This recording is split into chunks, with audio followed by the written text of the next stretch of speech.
He was surrounded by people, but no one actually saw him. They talked to him, but no one stayed. And the more he was hurting, the more invisible he became. And he started wondering, is it him? Or is this just how people are? My name is Marcus. From the outside, I looked fine. Mid-20s, 9-to-5 job, the kind of life that doesn't raise questions. I showed up, did my work, functioned. And there was even something people admired about me. Music. I play guitar. They say things like, "Man, you're really good. You've got talent." And for a moment, it almost feels true. Because the guitar, that's been my outlet, the one place where things made sense, where the noise in my head could turn into something controlled, something I could actually express. But what people don't see is this. They see a talented man. I see a performer playing a role he never auditioned for. Because when the day ends and everything gets quiet, that's when it starts. There's this disconnect, like I'm here, but not really here.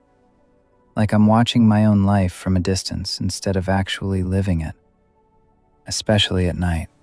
That's when it gets loud. Not the world. My thoughts. I started noticing it more around people.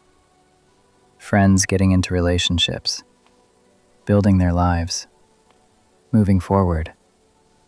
And somehow, every milestone they hit felt like quiet proof that I was falling behind. So I started pulling away, saying no more, replying less, showing up less. Because being around people started to hurt more than being alone. And then there's this thing I can't escape, emotional perfectionism. Every small mistake, I replay it, over and over. Like my mind won't let me move on until I've punished myself enough. I'm doing my best, but somehow it never feels like enough. And the hardest part?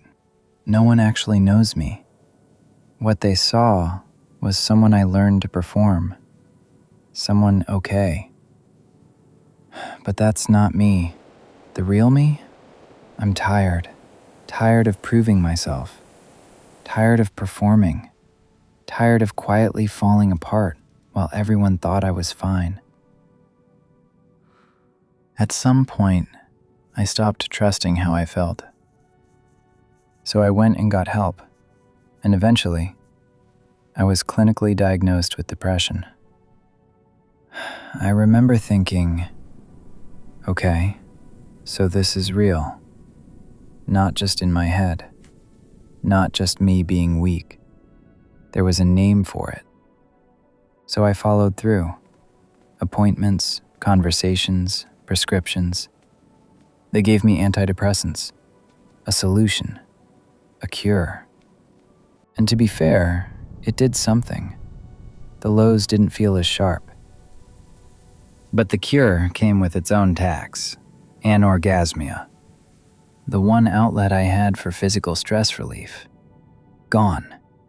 Replaced by this hollow chemical numbness. So now I'm here, not as overwhelmed, but not fully alive either.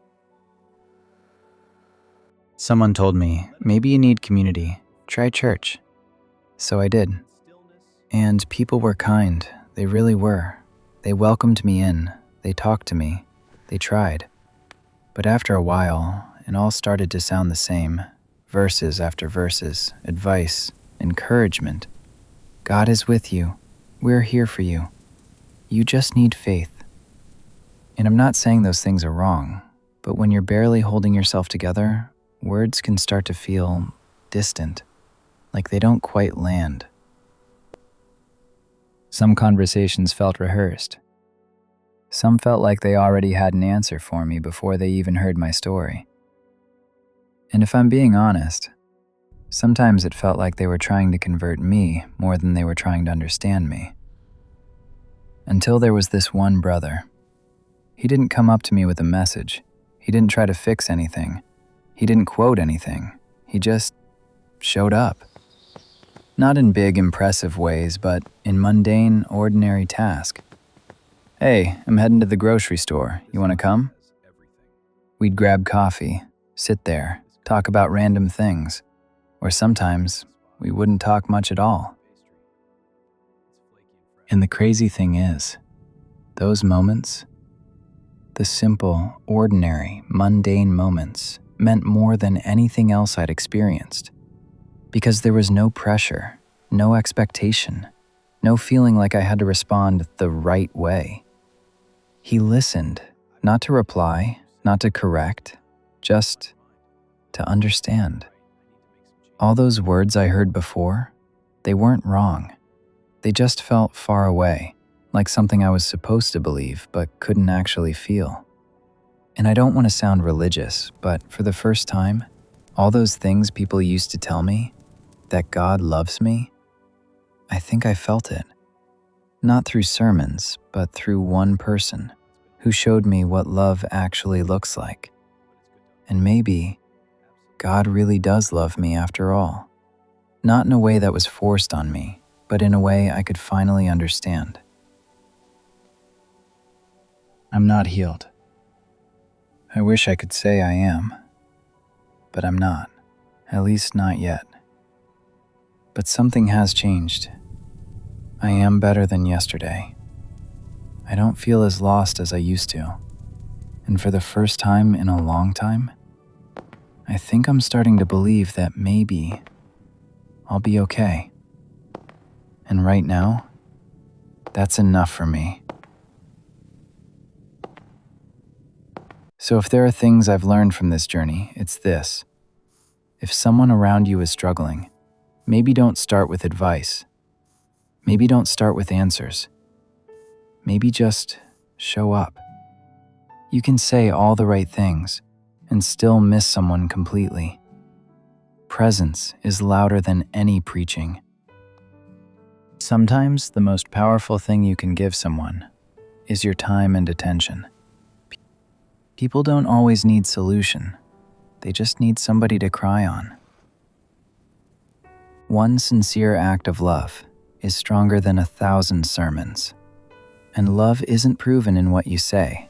It's revealed in what you do, consistently. So let me end with this question.